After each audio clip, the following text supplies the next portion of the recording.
Ian Smith, thank you very much for joining us. You are our very first sort of special guest on the Odd Shaped Balls podcast, so thank you very much for joining us. We're going to discuss your new book, which you've recently written. We're going to discuss about your career as a referee, as a Super League referee, and also your work with sort of State of Mind, which is a fantastic rugby league charity, obviously set up after tragic circumstances a number of years ago now. But many people look at it and think, "Oh, I couldn't do that job. Why, why did they do that job?" And why did you become a rugby league referee first of all? What made you take up the mantle? I played for a team called Salem Hornets, who played in the Northwest Counties and the Pennine League back in the, my word, yeah, 90s. And I weren't a particularly good rugby league player. I wasn't fast enough, I wasn't strong enough, I wasn't hard enough. But I loved the game. I was brought up on rugby league with my dad. My dad used to take me up to watersheddings to watch Oldham as a nipper. And I just, I'm born into rugby league. But I kept getting injuries. And at the time, statutory sick pay wasn't great money.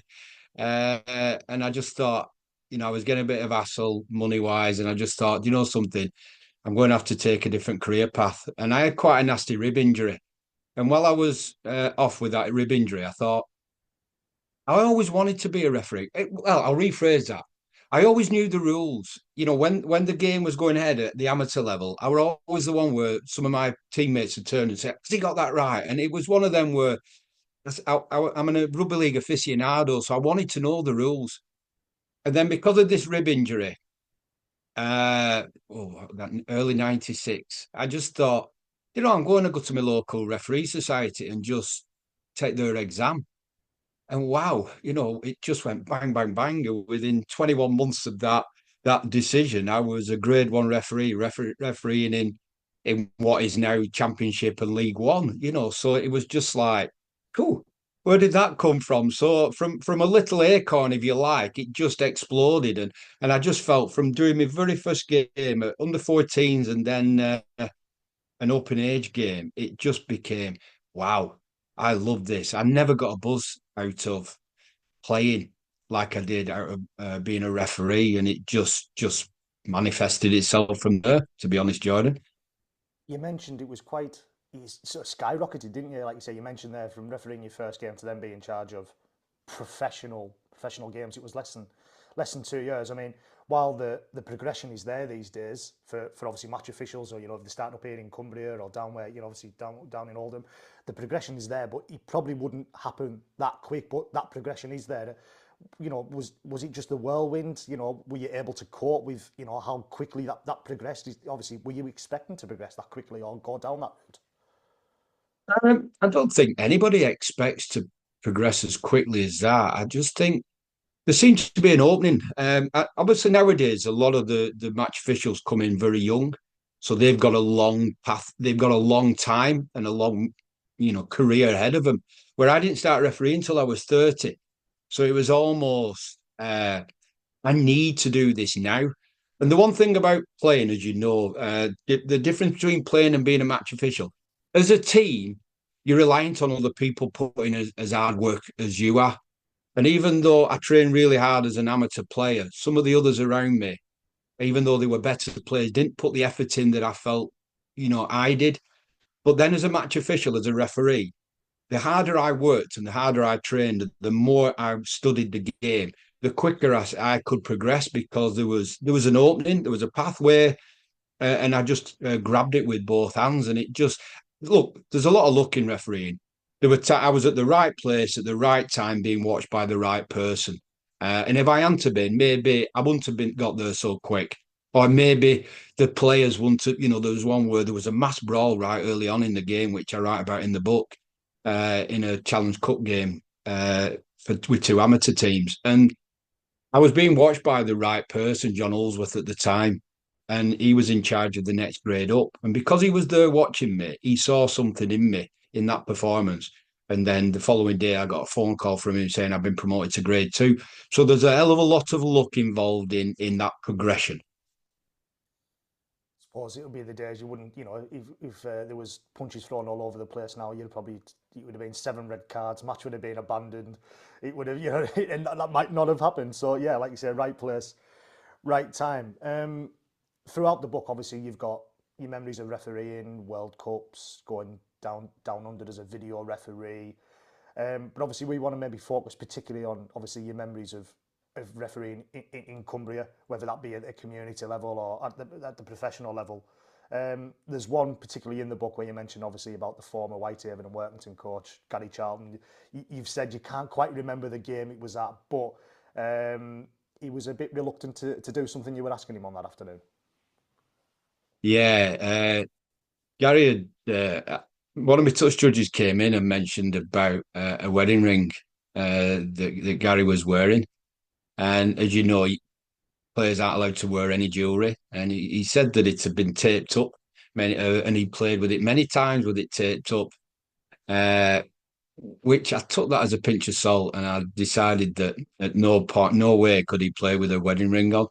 So I had him cutting it off, and he he wasn't particularly happy about it, to be fair. But I've been in Gary's company many times, and what a great bloke!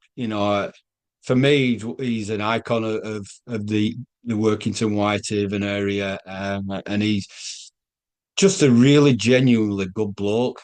And I never really asked him about it after, so I don't know if he bore a grudge. But it was in the League Express the following day, wedding tackle. Basically, I'd asked him to cut his ring off. That was the only thing I asked him to cut off, to be fair. But oh look, players can't play in jewellery. I was upholding the law, and some people can say it might be pedantic, but if that tape comes off and the ring gets caught in somebody's eye or somebody's lip or whatever, there are some rules that need to be upheld, and for me, that was one of them. So yeah, quite a comical story, really. Yeah, I can imagine the the sort of the way he would have been. He's not making me do this, and yeah, he had that sort of reputation as a player, and obviously as a coach, I've seen him in action many a time. There was one particular game I remember when he was a coach at Whitehaven. I was lucky enough to be sat alongside him in sort of a box where he took his position, and there was a couple of decisions on the day that didn't sort of go his way. It was back in 2019, and I've actually just been speaking to Anthony Murray about this because he was the North Wales coach at the time, and he lost Jesse Joe Parker to a sort of head assessment, but it was like towards the end of the game when he'd used all his interchanges, so he was down to 12 players. You tell him this and tell him that and tell him what it was one of them. I'm just sitting there, sort of all sheepish. So, yeah, he's a great bloke, is Challo, but it's not one you want to get on the wrong side of, is he? No, he's not. And to be fair, when I finished refereeing in 2010, I coached the champion. I coached the Super League refs as well, but my main group was the Championship and League One referees. And Charlo would he'd phone me up probably every Tuesday, Monday or Tuesday, when he'd get the review of the game, and he'd be saying, "Your refs are killing me. They're killing me. Look at this. Look at that." And I said, "Well, yeah, maybe, yeah, I think they might have got that wrong." Because what you find is coaches never send you a clip of something that the referee's done right. So as soon as you saw a video, an incident, a time of something, it was going to be the referee made a mistake. The problem we have as match of I'll rephrase that. It becomes a double standards, and I'm not talking about Gary. I'm talking about the broad spectrum of players are allowed to knock on. They're allowed to miss tackles. They're allowed to throw a pass. They're allowed to drop the ball with the line at mercy because players make mistakes. But as soon as the referee makes a mistake, we're held at a different standard. Well, it's your job to not miss that forward pass. Well, it's your job to catch the ball and pass it. But sometimes you don't because of fatigue, because of players coming in your line of sight, because of a tackle. And sometimes, Jordan, referees make honest, genuine mistakes just born out of either being slightly in the wrong position. Or how many times have you seen it from the stands where you watch the game where a player will steal the ball and then put his hands up as if he's dead innocent and no, it weren't me, Gov. And sometimes the referee has to make a gut reaction, a judgment based on what they see. And ultimately, on the video, when it's slowed down in pause and it's seen 3 or 4 times, the referee's made a mistake. But we don't referee in pause. We don't referee from the comfort of our own homes with the remote control. Match officiating at speed is incredibly difficult. And I just think sometimes, Jordan, people need to understand that and just give us a fair crack. I know the vast majority of people do, and I'm not decreeing people who are passionate. I'm incredibly passionate about rugby league. I love my rugby league, but there's a fine line between passion and abuse, and sometimes people just fall on that wrong side, unfortunately, and that's why we can't recruit, especially up in Cumbria. You've had some outstanding referees up there. Gareth Ewer and Alan Bates and Steve Nicholson, and I can go through loads of them. Pete Gilmore, brilliant match officials up there. You're an incredibly hearty, strong breed to all the travelling that you do. But it's hard to recruit referees up in Cumbria because of the travel, because of the negativity, and because of the abuse aimed at the uniform. Which is, obviously something that's, the game is trying to speak out against. And obviously, I know recently State of Mind, correct me if I'm wrong, State of Mind done the video with some of the match officials, where initially it was the light-hearted banter and, Chris Kendall's got his hair looks like this, or Liam Rush's hair looks like this, or whatever it may be. But then it really dug down into some of the personal abuse, and there's a reason sometimes, especially like you say, at that lower community level, why the game, not just up here in Cumbria, but as a whole, really struggles to keep hold of its match officials, and it's because of the abuse not only they're getting, say, from the sidelines, but social media, especially, post games. Yeah, so social media, I love it and I hate it with the same amount of passion. If I'm being honest, I think for Gordon for promoting stuff and having good, honest debates, it's wonderful. But people can hide behind anonymity and then become vitriol and abusive and toxic.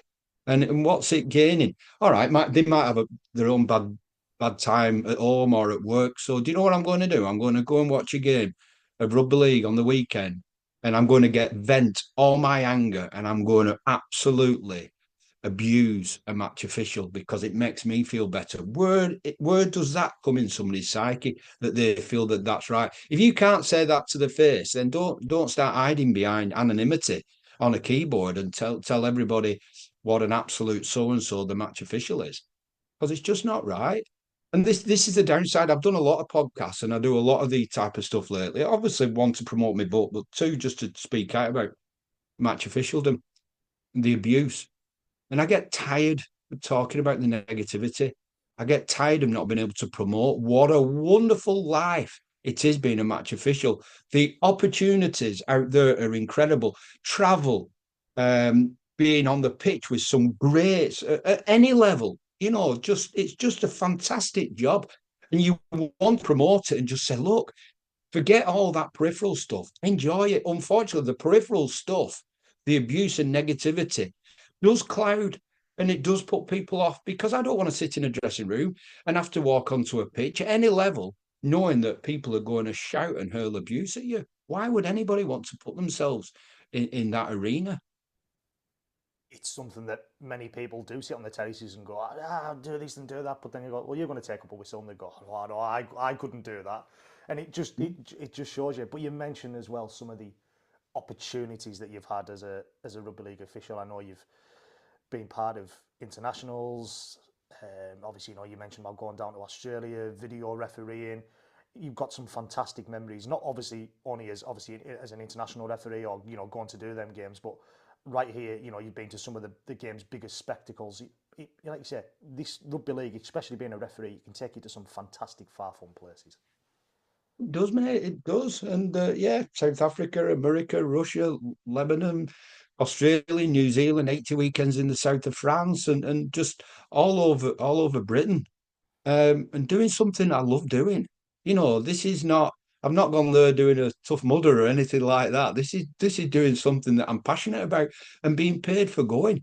So I'm pinching myself now and getting goosebumps thinking of all those incredible memories. And that's why I wanted to put it down in writing, to be perfectly honest, because I've got two grandsons. I've got 5-year-old and 3-year-old grandsons who live at Cleveland, so it's just down the coast from you guys.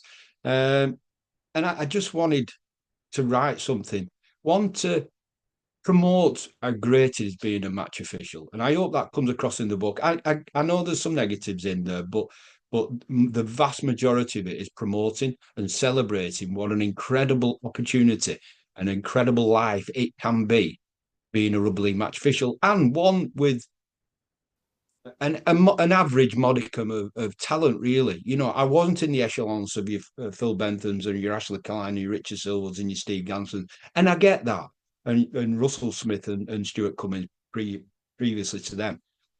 But even somebody with the good work ethic, the right attitude, and the desire to be the best that they possibly can still achieve an incredible amount from this wonderful sport of ours. Especially that. But and to sort of go back to a negative, so I'll apologise. But um, when you sort of left the game in, was it 2016, late 2015, early 2016, you talk about how, you know, you were full of jealousy, and you know you felt your time didn't come right to an end, and you sort of dwelled on that for the sort of around about a year or so before you reached out to the fantastic charity State of Mind, and you do fantastic work with them now, and you know alongside Jimmy and Phil Vevers and Danny Sculthorpe and all them other legends. And what made you reach out? Why did you feel the need to reach out? Because obviously it's a really important topic. It's obviously men talking. Obviously the biggest killer of men in this country under 45, definitely at least, maybe sometimes, I know the age can sometimes be higher than that as well, is suicide. And you talk about it in your book as well, obviously, about the setup of State of Mind, and obviously come up after Terry Newton, and obviously the day that you found out, obviously, about Chris Leverbarrow as well, then, which was, you know, that shocked the rugby league community when that news came out as well. Why, first of all, did you feel the need to reach out and, you know, talk about the fantastic work that you're now doing with them? Um, think when you're in that goldfish bowl that rugby league match officiating is, don't think you realise with the amount of time, effort, and hours I was putting in, um, just how much I loved it. And I think having a purpose and a reason to jump out of bed in the morning is incredible. And I loved it. And I worked for the RFL both full time and part time for 20 years. And I loved it. And I didn't realise until I left it how much it was a part of me, how much it was my identity, how much it meant to me jumping out of bed in the morning and putting the match official uniform on and going out to work as a match officials coach in this wonderful sport of ours. Like I said, my DNA is rugby league. And then obviously in the book I write about the disappointing end of how I left the RFL. Then all of a sudden I was just lost. I had no reason to get out of bed in the morning. Uh, and that's when you start reflecting, thinking, oh my God, how brilliant was that opportunity? How brilliant is this sport? How brilliant. And then all of a sudden, the what ifs start to manifest themselves as a negative. And even though I was trying to convince myself that I needed a break, I needed a change, you know, the bitterness and the anger and the frustration just kept growing and growing and growing. And I didn't really have a way of dealing with it except putting masks up and just pretending everything was all right. And then I just think I hit a wall. I just think I knew that I needed something. And you're right about men. You know, we have to beat our chest. We have to be this alpha male, and we have to be the provider, and we have to be all this nonsense. Because I've never once put my hand up for help, and nobody's been there to hold my hand and help me. And that's not being soft. That's just about asking the right people for the right amount of help, because we don't have the answers to everything in any walk of life, in any way, shape, or form. And I've since State of Mind with Phil Cooper do a presentation to the match officials, and I just thought maybe, you know, it was a selfish thing. I wanted them to help me, and as it turns around, that it's been a two-way thing, and I've had the opportunity now for the last 7 years to work with the incredible Jimmy Gittins. Incredible. You know, I know I've worked with Dan Sculthorpe and Phil Vevers who are incredible in their own right, but me and Jimmy are a pair that go around together. I've just been in Birmingham with him for a couple of days this week, and he's just awesome. It's just a real honour and a pleasure to work for this charity. And all we're trying to do, you know, we're not doctors, we're not counsellors, we're not clinicians. All we're trying to do is just break down the stigma, particularly in men, with respect to the ladies, that it's not weak to have ups and downs in our emotional life. It's not weak to put your hand up and ask for help. It's not weak to feel down, to feel sad, to feel vulnerable at times. We're not cavemen anymore. We don't have to be the hunter, warrior, gatherer, and club people over the head. We can cry, and there's nothing weak about that. So all it is just breaking down this stigma and taboo around poor mental health, and celebrate when it's great. Yeah. Look at the county that you live in up there. What a wonderful place to live. Get out in nature. Just look at the beautiful lots and the scenery that you've got. That is an incredible place to be in its own right. And sometimes just walking, just going for a walk in the beautiful countryside that you've got up there, it can be enough. It doesn't have to be ridiculously massive things that change your mental health. It can be those subtle little changes. And that's all I do. I just go out and just promote the importance of celebrating as well as looking after your own mental health, if that makes sense.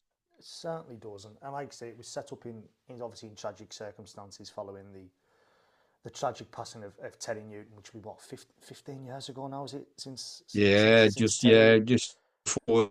Oh, yeah, Yeah, and incredible. I refereed Terry that year when he was at Wakefield, very early on in the season, and I was always one of them. I always mithered him. When you know your players and you like what their traits are. And I kept saying, Terry, and he turned around and he said, Ian, all I can hear is you calling me name. I said, I know, Terry. I said, I'm trying to stop you from doing something so I don't have to penalise you. I know, he said, but I'm sick of you calling me my name. I said, do you want me to just leave it and just penalise you if you do it wrong? No, no, no, carry on, carry on. And that's the thing, because he was in everything, because he was in nearly every tackle, because he was acting half, because he was such an incredibly aggressive player. He was always going to be one that you not singled out, but you spoke to on many occasions, because just the amount of time he was involved in the game, both on attack and defence. And he was a brilliant player, and just a mercurial talent, aggressive. And what an absolute tragic loss it is. But hopefully, if he is up there looking down, his legacy through this charity, this great charity, has saved, if not saved, but certainly influenced many, many, many lives. So, God bless you, Terry, and thank you for the opportunity that you've given us through this charity.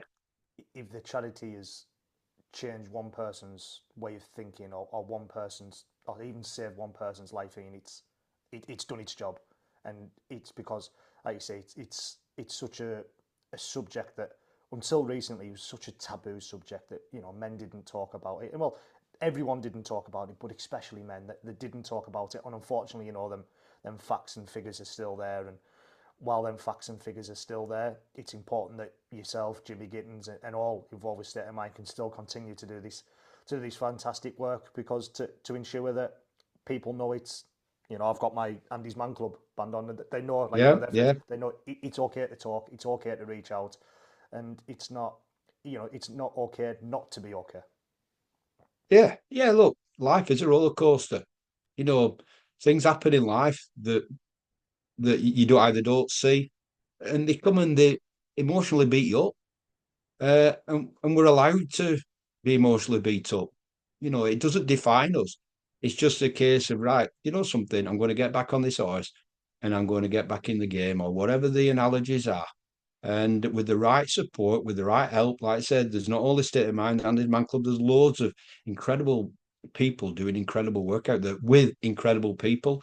And I think sometimes we don't give ourselves enough credit, where it's a case of, uh, done some amazing things. This blip is not going to define me.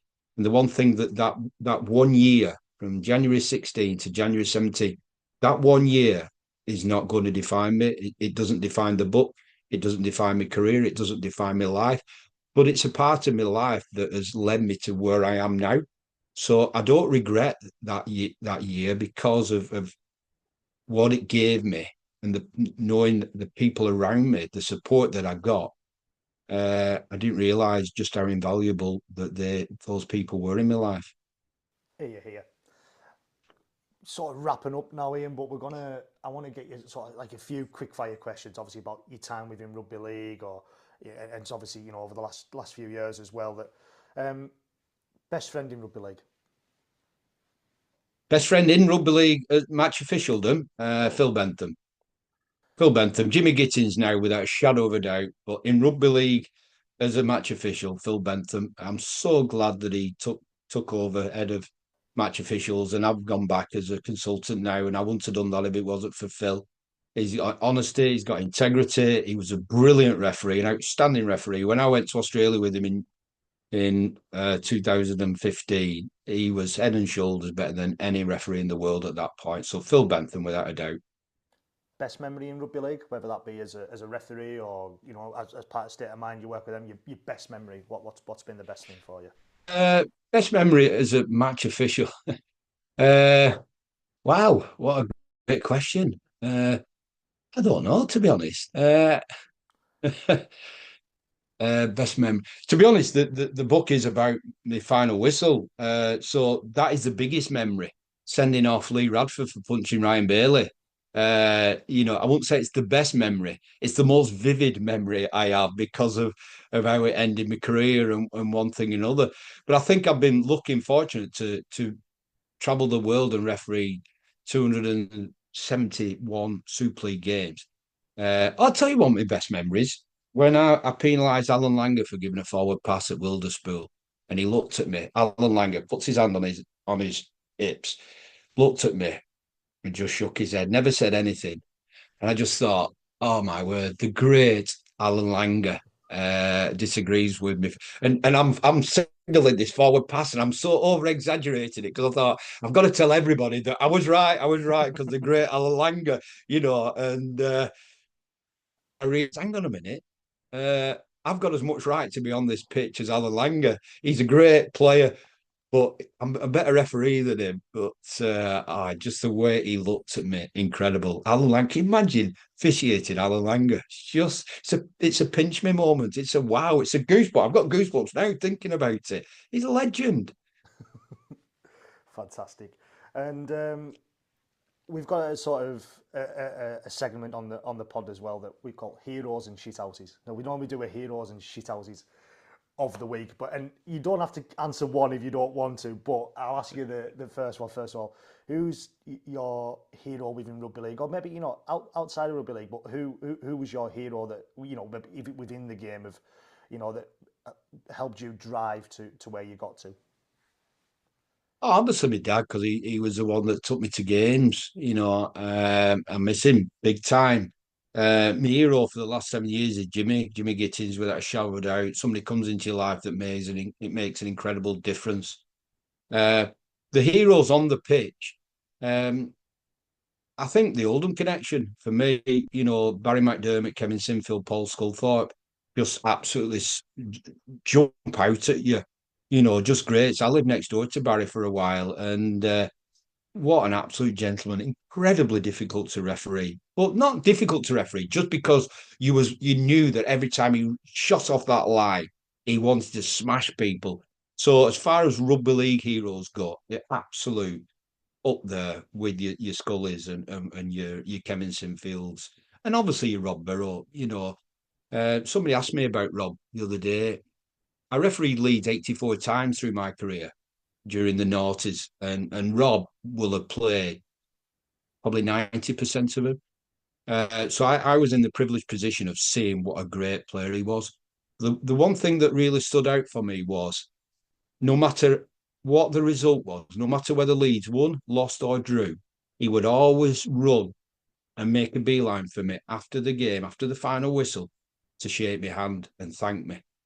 And that is a mark of an absolute hero and a legend and somebody that's touched more lives than any of us could ever dream about doing, and very very sadly missed. Very sadly missed. I'm not going to ask you about a shit house then. I'm going to end on that. Yeah, Rob Burrow was an amazing gentleman. I was lucky enough to meet him as a young boy, as a fan. And there's a photo of me knocking around on Facebook somewhere, circa 2010. And I'd have been sort of 15, 16 at the time, and I'm taller than him then. So do you know what I mean? It was just got he was that he was that little fella on the field, but battled well above his his height and Huge. what his body should have done. He was a fantastic player, and he showed more courage than obviously in his final battle with MND than I think many of us ever think we could. He was he was an absolute hero, and I think that's a perfect way to finish on, obviously. And we wish all of the Burrow family well, and obviously instilling tough times they're going through following their recent loss of Rob. Ian, thank you very much for your time on this Wednesday morning. It's much appreciated. Enjoy the rest of the day. Continue doing your work with State of Mind, and enjoy being back in with the RFL as well, back in amongst their match officials. Oh, it's a pleasure, Jordan, and thank you for the invitation and the opportunity to talk about my career, my book, and rugby league in general. Thank you very much.